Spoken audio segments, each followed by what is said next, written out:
আয়োজন করা হবে।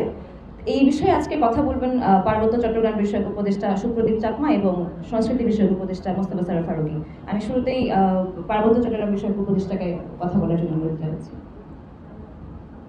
আচ্ছা, আমরা কি প্রশ্ন নিয়ে কথা বলবো নাকি আমি এমনিতেই বলবো? আপনি একটু আগে আপনি একটু ব্রিফ করে দেন, তারপর প্রশ্ন নিব। হাইলাইটসটা বলে আমি বলবো। আচ্ছা, ঠিক আছে। আমি এই সরকারকে ধন্যবাদ দিতে চাই একটা কারণে। আগে আমাদের এই যে 13 তারিখ চৈত্র সংক্রান্তি যেটা ছিল ওটা ছিল অপশনাল হলিডে, ওটা এখন এক্সিকিউটিভ হলিডে হয়ে গেছে। পার্বত্য চট্টগ্রামবাসীরা, ইভেন পার্বত্য চট্টগ্রামের বাইরে যারা আছে তারাও চেষ্টা করতেছে যে এই ইয়েতে বিজুতে গিয়ে তারা ফ্যামিলির সাথে যোগ দেবে এবং ফ্যামিলির সাথে আমাদের যে এই যে বৃহৎ সবচেয়ে বড় কালচারাল ফাংশনে তারা শরীক হবে। এটা নিয়ে তারা খুব উৎফুল্ল এবং এভাবে যে এখন আমাদের পার্বত্য এলাকার একদম রব ভাব যে আমাদের সাম্প্রদায়িক সম্প্রীতি থেকে শুরু করে সব দিক থেকে পাহাড়ি বাঙালি সবাই যারা আছে ওখানে একসাথে কাজ করতেছে এবং আনন্দটা যেন ঘরে ঘরে পৌঁছে সবার মনে পৌঁছে সেভাবেই কাজ করতেছে। এখন আপনারা দেখুন যে এখন পার্বত্য এলাকায় যেখানেই যান আমাদের মানে বিজু মেলা চলতেছে। আমি পাহাড়ি চাকমা বলে আমি বিজু বলতেছি, আদারওয়াইজ আমার সমস্ত নাম বলতে হবে। আমি বৈশাখী বলতে চাই না, কারণ বৈশাখী বললে কিছু কিছু অংশকে আমার বাদ দেওয়া হয়। আর আপনারা যদি বলেন আমি এখানে লিখে নিয়ে এসেছি ওগুলি আমার পুরোটাই বলতে হবে, যেটা আমার বলার সময় নাই। সুতরাং আমি শুধু বিজু বলবো যেটা চাকমারা বলে। আমি বিং এ চাকমা, আমি শুধু বিজু বলতেছি, আমাকে ক্ষমা করে দেবেন। সো এখন প্রত্যেকটা জায়গায় রাঙ্গামাটি বলেন, খাগড়াছড়ি বলেন এবং বান্দরবন বলেন, এবং আপনারা যদি উপজেলাতেও যান, বিভিন্ন কমিউনিটিতে যান, আপনারা এখন গিয়ে দেখবেন যে গিলা খেলা হচ্ছে, তারপরে এই যে গুলি খেলা হয় আমাদের এলাকায়, অন্যান্য ট্রেডিশনাল যে গেমগুলি আছে সেগুলি হচ্ছে। আমরা পার্বত্য মন্ত্রণালয়ের পক্ষ থেকে যতটুকু পারি আমরা এই যে এই অনুষ্ঠানগুলি করার জন্য বিভিন্নভাবে সাহায্য সহযোগিতা যতটুকু পারি আমি দিয়েছি, এখনো দিচ্ছি। এপার্ট ফ্রম দ্যাট আমি আপনাদেরকে বলতে পারি এই যে আমার যে 3টা জেলা পরিষদ আছে, এই 3 জেলা পরিষদের মাধ্যমে আমি 200 করে 600 টন আমি দিয়েছি, খাবার দিয়েছি তাদেরকে অথবা সাহায্য দিয়েছি। এবং এছাড়াও আমি আমার যে জেলা ডিস্ট্রিক্ট অ্যাডমিনিস্ট্রেশন আছে তাদেরকেও আমি 150 টন করে আমি 450 টন খাদ্য দিয়েছি। পার্বত্য এলাকায় যেন তারা কখনো ভোট না করে, যেন কখনো মনে না করে যে সরকার পার্বত্য এলাকা থেকে বিচ্ছিন্ন। আমরা ওটা চিন্তা করছি না, আমরা সবাইকে যেভাবে পারি সাহায্য এবং সহযোগিতা করতেছি। পার্বত্য চট্টগ্রামে আপনারা জানেন এই সময়ে এই যে বিজু মানে কি, বিজু মানে হচ্ছে একটা পাজনটা হচ্ছে বিভিন্ন তরকারির সংমিশ্রণে একটা ইয়ে করবে, যেটা আমরা খুব এনজয় করি। অ্যাপার্ট ফ্রম দ্যাট কালচার এবং কাস্টমারি আরো অনেক কিছু রয়ে গেছে, এগুলি মোটামুটি এখন প্রচলিত অথবা চলমান রয়েছে এখন থেকে। আজকে হচ্ছে 9 তারিখ, 10, 11, 12 তারিখে আমাদের ইয়ে হবে, ফুল বিজু হবে। আর 14 তারিখে হবে আসল বিজুটা, যেটাকে আমরা মূল বিজু বলি। আর এরপরে নববর্ষ যেন আমাদের সবার ভালোভাবে আছে সেভাবেও প্রস্তুতি চলতেছে বিভিন্নভাবে। আমাদের কাস্টমারি যে হেডম্যান কারবারি, ইভেন আমাদের রাজা মহোদয়রা, তিন রাজা মহোদয়রাও এই লাইনে সবাইকে উদ্বুদ্ধ করতেছে যে আমরা লেট আস এনজয় টুগেদার। এবং সাথে সাথে আমি এটাও রিকগনাইজ করবো যে আমার ওখানে যারা বাঙালি যারা আছে, ট্রেডিশনাল বাঙালি তো আছেই, মানে ট্রেডিশনাল বলতে এটাই বলতেছি, আগে থেকে যারা বাঙালিরা ওই এলাকায় ছিল তারাও খুব এনজয় করে এবং তারাও এটাকে নিজের একটা অনুষ্ঠান হিসেবে চালাচ্ছে এবং চালিয়ে নিয়ে যাচ্ছে। তবে এখানে আমি আমার মাননীয় যে অ্যাডভাইজার মহোদয় আছেন, কালচারাল মহোদয়, এইবারে আমাদের পার্বত্য এলাকাকে এবং অন্যান্য প্লেনল্যান্ডে যে জাতিগোষ্ঠীগুলি রয়েছে তাদেরকে আরেকটা নতুন মাত্রায় আমাদেরকে সংযোজন করে দিয়েছেন। আমি ধন্যবাদ জানাই আমার প্রিয় এই যে সংস্কৃতি অ্যাডভাইজার মহোদয়কে। উনি আমাদের সবাইকে নিয়ে পার্বত্য এলাকার যে 11টা জাতিগোষ্ঠী আছে, প্লাস আমরা বলি 12টা জাতিগোষ্ঠী আছে, দ্যাট ইনক্লুড মেজরিটি পিপল যে বাঙালিরা আছে, এদেরকে নিয়ে উনি আমাদেরকে এখানে একটা অনুষ্ঠান করতেছেন, যেখানে আই হোপ আমি যদি ভালো থাকি আমি ওই অনুষ্ঠানে আমি নিজেও যোগ দেবো, উনি তো থাকবেনই। ওটা ওনার প্রাণের অনুষ্ঠান, আমারও প্রাণের অনুষ্ঠান। সুতরাং আমরা দেখি কিভাবে সুন্দর করতে পারে এই দেশটাকে দুনিয়াতে, কিভাবে আমরা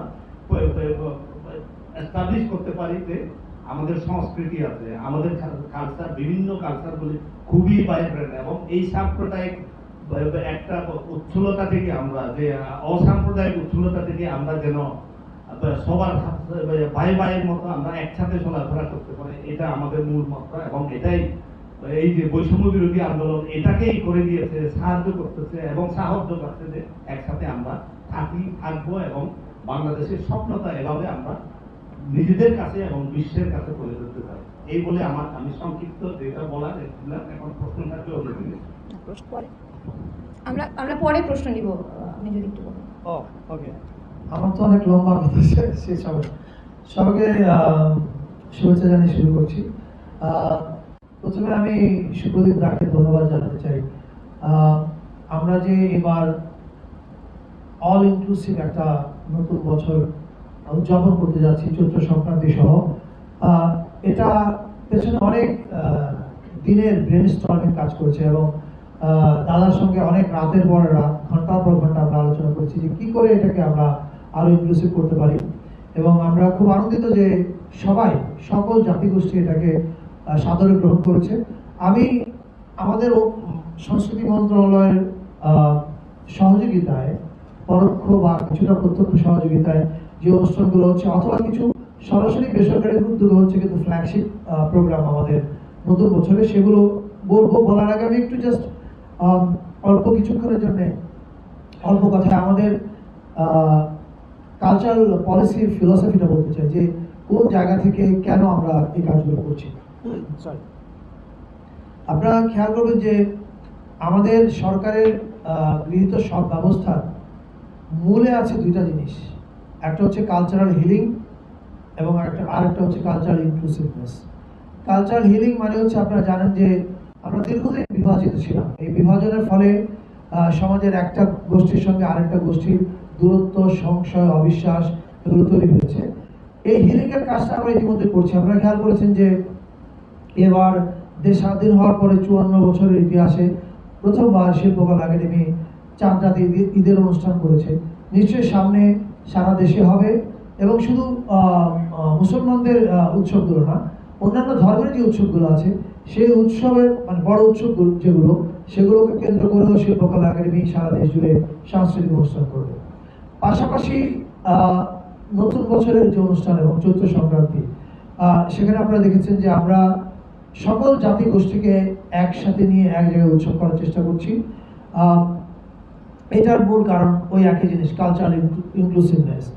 বাংলাদেশ আমাদের শক্তি এবং সৌন্দর্য হচ্ছে আমাদের বৈচিত্র্য, এবং এই বৈচিত্র্যটাকে আমরা সেলিব্রেট করতে চাই। That is our philosophy.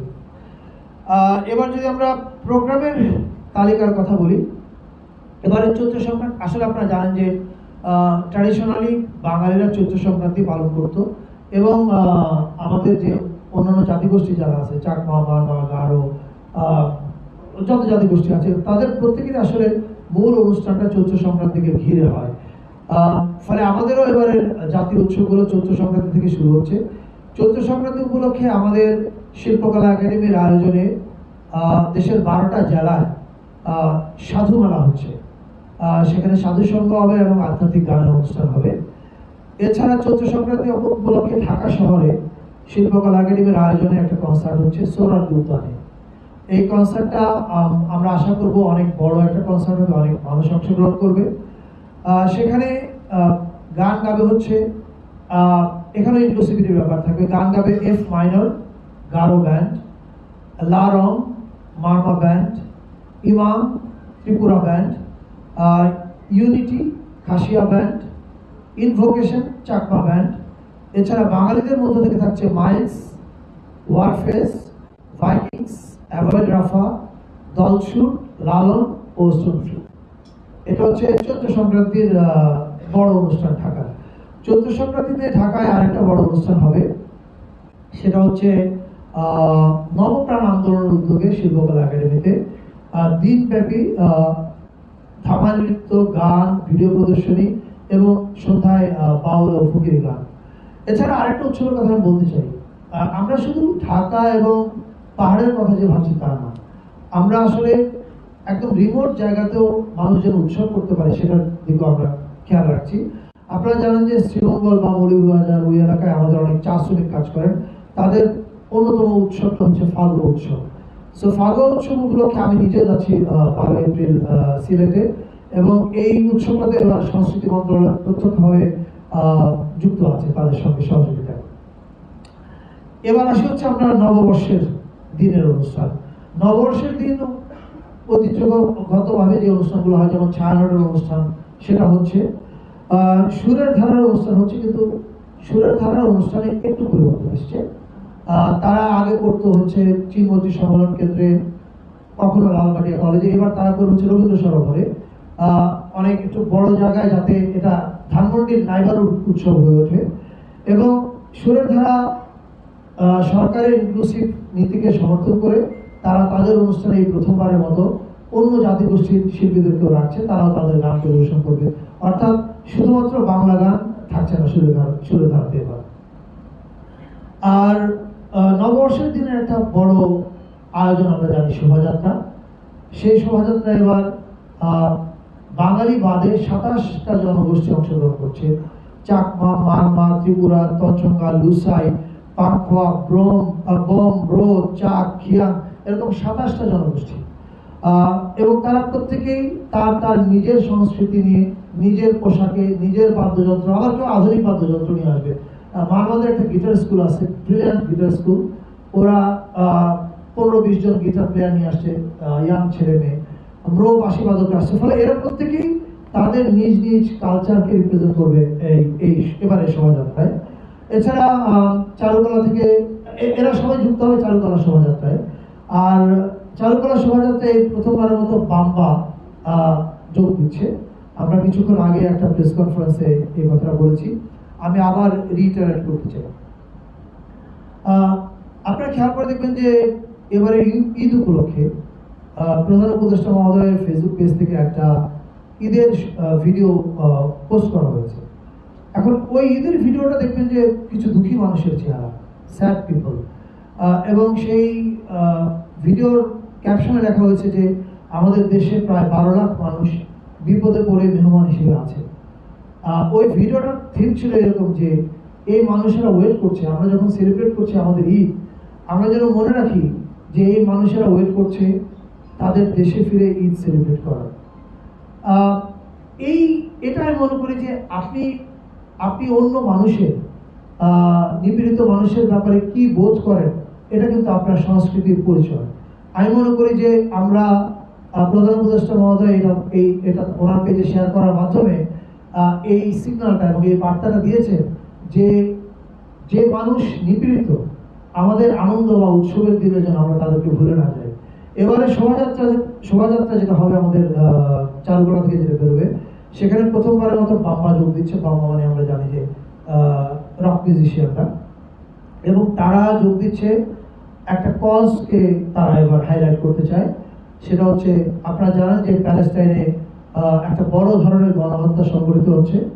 বাম্বা প্রায় 200 গিটারিস্ট নিয়ে আসবে, এবং তারা আহ্বান জানিয়েছে ঢাকা এবং ঢাকার আশেপাশে যত গিটার প্লেয়ার, মানে রিদম প্লেয়ার, তারা প্রত্যেকেই যেন তাদের সঙ্গে যোগ দেয়।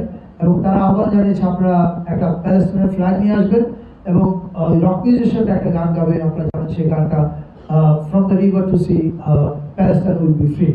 সো তারা মানবতার, মানে আমরা আমাদের উৎসবে, এই নববর্ষের উৎসবে আমরা যেন ভুলে না যাই যে পৃথিবীতে একটা বড় গণহত্যা চলছে। আমি বাংলাদেশের রক মিউজিশিয়ানদেরকে ধন্যবাদ জানাই এ ধরনের একটা মানবিক কজকে এবারে শোভাযাত্রার অংশ করে তোলার জন্য। এছাড়া বিকেলবেলা মানিক পে এভিনিউতে একটা কনসার্ট আছে। এটাতে আমাদেরকে সহযোগিতা করছে শিল্পকলা একাডেমি, আয়োজন করছে, সহযোগিতা করছে ঢাকা সিটি কর্পোরেশন উত্তর।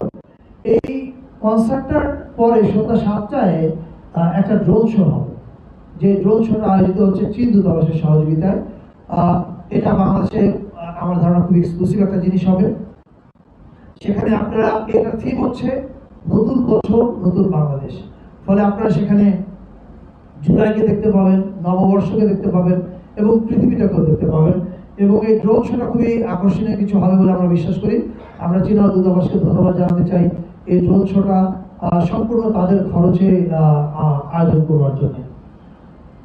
এর বাইরে আমাদের বাংলা একাডেমিতে পয়লা বৈশাখে মেলা হচ্ছে বিসিকের আয়োজনে। আমরা শিল্প মন্ত্রণালয়কে ধন্যবাদ জানাই এই আয়োজনটাতে আমাদেরকে সাহায্য করার জন্য। এছাড়া বাংলাদেশের 30টা জেলায় বৈশাখী লোকনাট্য উৎসব হচ্ছে, 12টা জেলায় নববর্ষ উপলক্ষে অ্যাক্রোবেটিক শো হচ্ছে। 15 দিন ব্যাপী বৈশাখী মেলা করছে বাংলাদেশ লোক ও কারুশিল্প ফাউন্ডেশন। আর এর বাইরে আমাদের যে পাহাড়ে এবং সমতলে অনেকগুলো নৃগোষ্ঠী সেল আছে, এই সেলগুলো মেলা এবং উৎসবের আয়োজন করছে, এগুলো আমি আলাদা করে উল্লেখ করলাম না। আজকে থেকেই মিরপুরের বৌদ্ধ বিহারে উৎসব শুরু হচ্ছে 5টা ভিন্ন জাতিগোষ্ঠীর, সেখানে আজকে সুপ্রদীপদা থাকছেন, আগামীকাল আমি যাব। এরকম সারাদিন। এছাড়া রাঙামাটিতে মেলা চলছে, বান্দরবনে চলছে। ফলে আমি মনে করি এবারের উৎসবে, এবারের নতুন বছর এবং চৈত্র সংক্রান্তিতে আমরা সবাই মিলে এক হয়ে একটা নতুন বাংলাদেশ হয়ে ওঠার চেষ্টা করছি।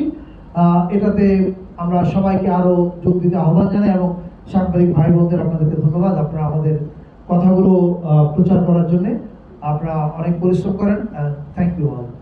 আপাতত আমার আর কিছু বলবার নেই, প্রশ্ন থাকলে পরে উত্তর দেব। আচ্ছা, আমরা একটু সময়ের সংকটে আছি, তো শুধু 5টা প্রশ্ন নেব এবং এই বিষয়ের উপরই নেব। আর আপনারা যিনি প্রশ্ন করবেন তার নাম বলবেন, প্রতিষ্ঠানের নাম বলবেন এবং কার কাছে প্রশ্নটা করতে চান সেটা একটু জানাবেন। মাইক দেন। হ্যাঁ, আমরা তো সব বলে দিচ্ছি। আচ্ছা বলেন। জি, একটু মাইক্রোফোন দিলে শুনতে সুবিধা হতো। মাইকের ব্যবস্থা করেন, একটু অপেক্ষা করেন।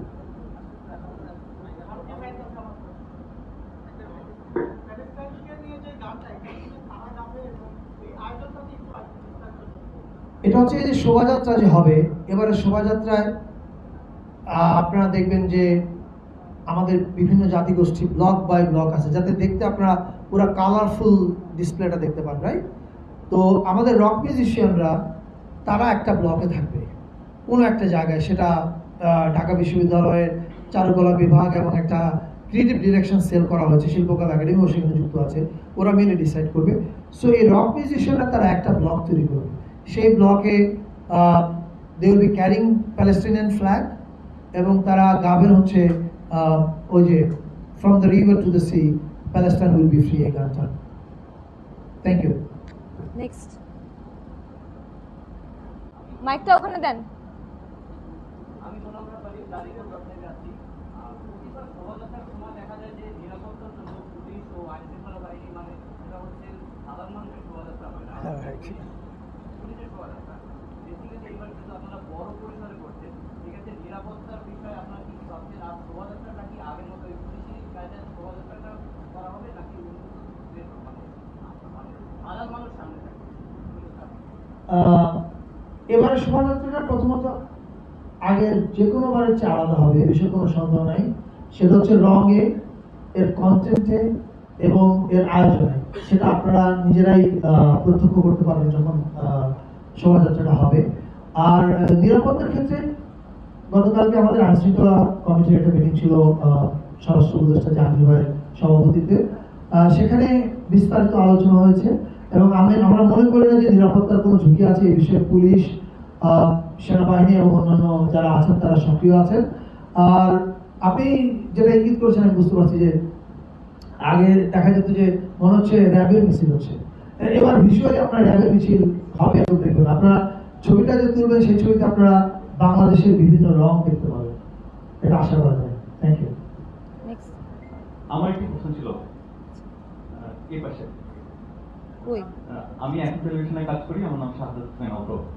মূলত হচ্ছে বিগত যত শোভাযাত্রা ছিল সেখানে ইসলামিক দল বা ইসলামিক যে মানুষগুলো আছে তাদেরকে হচ্ছে বাদ দিয়ে হতো বা তারাও আসতো না। এবার কি তাদের নিয়ে কোনো ধরনের প্ল্যান আছে কিনা আপনার? আর একটি প্রশ্ন হচ্ছে যে এবার যে ইতিতে হচ্ছে লোক সংস্কৃতির সাথে অনেক বেশি সম্পৃক্ত, তাহলে আপনাদের পরিকল্পনা কি তাদের লোক সংস্কৃতি আনার কোনো ধরনের পরিকল্পনা আছে কিনা? Thank you for the question. Yes, এই নববর্ষ শোভাযাত্রা এটা তো মানে মধ্যবিত্তদের চালু করা, রাইট? কিন্তু এটা ট্র্যাডিশনাল ছিল চৈত্র সংক্রান্তি এবং এটার সঙ্গে ফসল সম্পর্কিত ছিল। কিন্তু যে কোনোভাবে আমাদের শোভাযাত্রা এগুলো কখনো স্থান পায়নি। আমরা আগের কিউরেশনগুলো কিভাবে হতো এটা আমরা জানি না, আমি মন্তব্য করতে চাই না। তবে এবার শোভাযাত্রায় কৃষক একটা বড় থিম হিসেবে থাকবে, একটা সেগমেন্টে কৃষক একটা বড় থিম হিসেবে থাকবে। আর ইসলামী দলগুলো এটা ক্ষেত্রে আমরা বলি যে আপনারা খেয়াল করে দেখবেন যে আমরা যখন অল ইনক্লুসিভ বলছি আমরা তখন ইসলাম, বৌদ্ধ, হিন্দু, মুসলমান, বৌদ্ধ, হিন্দু সবার কথা বলছি। এই শোভাযাত্রায় আপনার পার্টিকুলার প্রশ্নের কারণ আমি জানি, কারণ মুসলমানদেরকে নানাভাবে ভেরিফাই করা হয়েছে এর আগে। আমরা আপনাদেরকে নিশ্চিত করতে পারি এই ভেরিফিকেশন আর চলবে না এই নতুন বাংলাদেশে, এটা বন্ধ। এবং দ্বিতীয় কথা হচ্ছে যেটা তারা অংশগ্রহণ করবে কিনা। আপনি জানলে খুশি হবেন যে আমাদের যে নববর্ষের প্রস্তুতি সভা হয়েছে সেই প্রস্তুতি সভায় এই প্রথমবারের মতো ছায়ানট, সুরের ধারা, আবার ওদিকে বাম্বা, সানুম শিল্প গোষ্ঠী, BNP, Jamaat Islami, NCP, everybody participated, which is a clear sign যে আমরা একটা অল ইনক্লুসিভ বাংলাদেশের দিকে আগাচ্ছি। Thank you. আর দুইটা প্রশ্ন। আমি পরিভাবে দৈনিক যুগান্তরে কাজ করি। আমার প্রশ্নটি হচ্ছে যে আমরা দেখতে পাচ্ছি যে এবার ইনক্লুসিভ সবাইকে নিয়ে শোভাযাত্রা হচ্ছে, নববর্ষের যে আয়োজনগুলো হচ্ছে। আমার প্রশ্নটি হচ্ছে যে আমাদের ক্ষুদ্র জাতিসত্তার, যে জাতিসত্তার যে মানুষগুলো আছেন এবার থাকবেন, তারা আসলে কি কি পারফরমেন্স এবার আমাদেরকে দিবেন বা তাদের পারফরমেন্স গুলো বা কি থাকবে সেটা একটু জানতে চাচ্ছি। আরেকটি বিষয় হচ্ছে যে শোভাযাত্রার যে র্যালি হয় সেখানে আমরা ভুবো জেলার যে বিষয়টা দেওয়া হয় সেটার ব্যাপারে একটা ইয়ে সবসময় থাকে যে এই সাউন্ডের বিষয়গুলোতে, তো সেই জায়গাতে আসলে কোনো নিষেধাজ্ঞা বা কোনো পরিবর্তনের বিষয়গুলো আছে কিনা? সুব্রদীপ দা ওই অংশের উত্তর দিবেন যে আমাদের অন্যান্য জাতিগোষ্ঠী, মানে উনি হয়তো 3 পার্বত্য জেলার দিবেন। আমি এর বাইরে বলছি যে বাংলাদেশের যত জায়গা আছে, যেমন আমি নিজে ফাগুয়া উৎসবে যাচ্ছি শ্রীমঙ্গলে, গারোদের উৎসব হচ্ছে, যত জাতিগোষ্ঠী আছে সবাই স্থানীয়ভাবে তাদের উৎসব করছে। পাশাপাশি তারা ঢাকায় যে শোভাযাত্রা, কেন্দ্রীয় শোভাযাত্রাটা হচ্ছে, যেটা ঢাকা বিশ্ববিদ্যালয় চারুকলা থেকে বেরোয় সবসময়, ওই উৎসবের ওই শোভাযাত্রাতে যোগ দিচ্ছে। আর আরেকটা কি প্রশ্ন করেছিলেন ভাই? ভুবো জেলা, আমাদের যে একটা সিনেটে মিটিং হয়েছিল সেখানে এই কথাটা এসেছিল। আমরা স্পষ্ট বলেছি এবং ঢাকা বিশ্ববিদ্যালয়ের প্রত্যেকেই বলেছেন যে এটা একটা বিরক্তিকর জিনিস, এটা মানে শোভাযাত্রার সৌন্দর্য সবভাবে হানি করে। আমরা এটা চাই না এবং আমি নিশ্চিত ঢাকা বিশ্ববিদ্যালয় আগামীকাল তাদের প্রেস কনফারেন্স এটা পরিষ্কার করে বলবে। এবং এখানেও যারা শুনছেন তাদের প্রতি আহ্বান, প্লিজ এই বিরক্তিকর জিনিসটা নিয়ে আপনারা এসে এত সুন্দর শোভাযাত্রাটা আমরা নষ্ট না করি। এবারে শোভাযাত্রার দিকে সারা দুনিয়া তাকিয়ে আছে, আসুন আমরা একটা সুন্দর শোভাযাত্রা সবাইকে দেখাই। আর দাদা একটু ওই 3 পার্বত্য জেলায় কি আয়োজন হচ্ছে? মানে 3 পার্বত্য জেলায় দেখুন, একটু বলেছিলাম যে ইয়েগুলি কিন্তু কাস্টমারের যে গেমস বলেন এবং অন্যান্য যাহা কিছু আছে, এই যে মামাদের যে ইয়েটা আছে, পানি খেলা যেটা আছে, আপনারা চাইলেই যেতে পারেন ওখানে 18 এবং 19 তারিখ।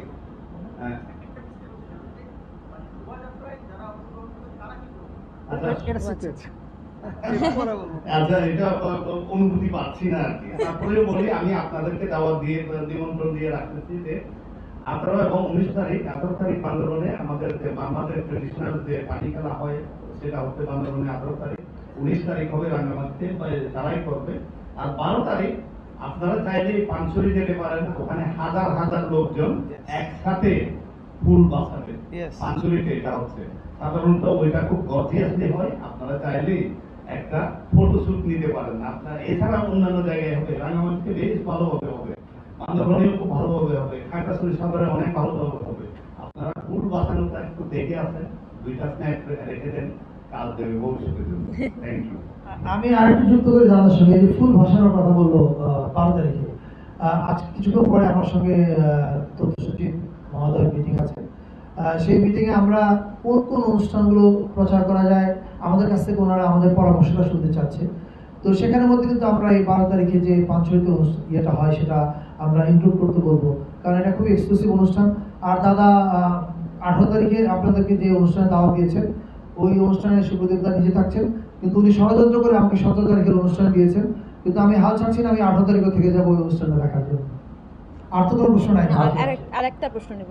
হ্যাঁ, এই পাশে হ্যাঁ হ্যাঁ ওই যে নেন মাইকটা নেন। হ্যালো। জি, আসসালামু আলাইকুম। আমার নাম মনিরুজ্জামান উজ্জ্বল, আমি জাগরিয়া থেকে বলছি। মঙ্গল শোভাযাত্রার নাম পরিবর্তন নিয়ে একটা কথাবার্তা হচ্ছিল, এটার সর্বশেষ অবস্থা যদি জানান। আরেকটা বিষয় হচ্ছে, আপনি বলেছেন যে ইনক্লুসিভ সবাইকে নিয়ে করতে চান, এক্ষেত্রে ইসলামিক দলগুলো, বিশেষত আমি যদি বলি যে জামাতে ইসলামীর এই মঙ্গল শোভাযাত্রায় কোনো অংশগ্রহণ থাকছে কিনা? আমাদের প্রস্তুতি পর্বে আলোচনায় সবাই যুক্ত ছিলেন, কিন্তু আসলে তো কেউ এখানে কোনো ব্যানার নিয়ে যোগ দেয় না। আপনারা যদি ট্র্যাডিশনালি দেখেন, কোনো নির্দিষ্ট দলের ব্যানারে কেউ যোগ দেয় না, ফলে আমার মনে হয় না যে দলের ব্যানার নিয়ে কেউ যোগ দিবে। কিন্তু আমি নিশ্চিত এবার উৎসব সবার অংশগ্রহণে হবে। আর একটা প্রশ্ন কি ছিল, মঙ্গল শোভাযাত্রার নাম কি হবে? এটা তো শোভাযাত্রা। এখন আপনারা জানেন যে এটার নাম একসময় ছিল, যশোরে যখন হয় তখন বর্ষবরণ শোভাযাত্রা, ঢাকা আসার পরে হলো বর্ষবরণ আনন্দ শোভাযাত্রা, এরপরে আবার এটাকে বানানো হলো মঙ্গল শোভাযাত্রা। তো এবার কি হবে এ বিষয়ে ঢাকা বিশ্ববিদ্যালয় তারা আলোচনা করছে, তারা সিদ্ধান্ত নিয়ে আগামীকাল জানাবে। Thank you. শিডিউলটা দিয়ে দেবো। শিডিউলটা দেওয়া যেতে পারে। আমার আমরা আর প্রশ্ন নেব। আচ্ছা, আমরা 5টা প্রশ্নের কথা বলেছিলাম, 5টা হয়ে গেছে। পুরো প্রোগ্রামে যে শিডিউলটা আছে এটা আপনাদেরকে দিয়ে দেওয়া হবে। আমি আমাদের যে চিফ অ্যাডভাইজারের যে পেজটা আছে সেখানে এটা পৌঁছে দেবো। প্রশ্ন ছিল। আমরা আচ্ছা আরেকটা আচ্ছা, লাস্ট ওই প্রশ্ন। আমি যেটা বলতে চাচ্ছি সেটা হচ্ছে যে গতকালকে বরিশালে একটা মন্দিরে একটা নাট্য অনুষ্ঠান ছিল, সেটা পুলিশ বন্ধ করে দিয়েছে যে পরীক্ষার অজুহাতে। আচ্ছা, আমরা কিন্তু বলেছিলাম আজকের টপিকটা শুধু শুভ অবশ্যই বলতেছি, সেটা হচ্ছে যে এইরকম ভাবে বাংলাদেশে একটা সরকার বা মন্ত্রণালয়ের উদ্যোগে অনুষ্ঠান আয়োজন করা। এখন যেহেতু চৈত্র সংক্রান্তি এবং পয়লা বৈশাখ একটা সাধারণ মানুষের প্রোগ্রাম, সেখানে বিভিন্ন জায়গায় আঞ্চলিক এবং স্থানীয় সংগঠনরাও আয়োজন করে, এবং সংস্কৃতি মন্ত্রণালয়ের অনুদানপ্রাপ্ত অনেকগুলো সংগঠনও আছে। তো এই ক্ষেত্রে কি মন্ত্রণালয়ের কোনো নির্দিষ্ট কোনো ধরনের কোনো নির্দেশনা আছে কিনা যে ওই সংগঠনগুলো কিভাবে বৈশাখ উদযাপন করবে, এই ধরনের কোনো নির্দেশনা আছে কিনা? আমরা, আপনারা জানেন যে সাধারণত মন্ত্রণালয় বিভিন্ন জেলায় যে পরিমাণ অর্থ বরাদ্দ দেয় এবং উপজেলায়, আমরা এবার সেটা দ্বিগুণ করেছি।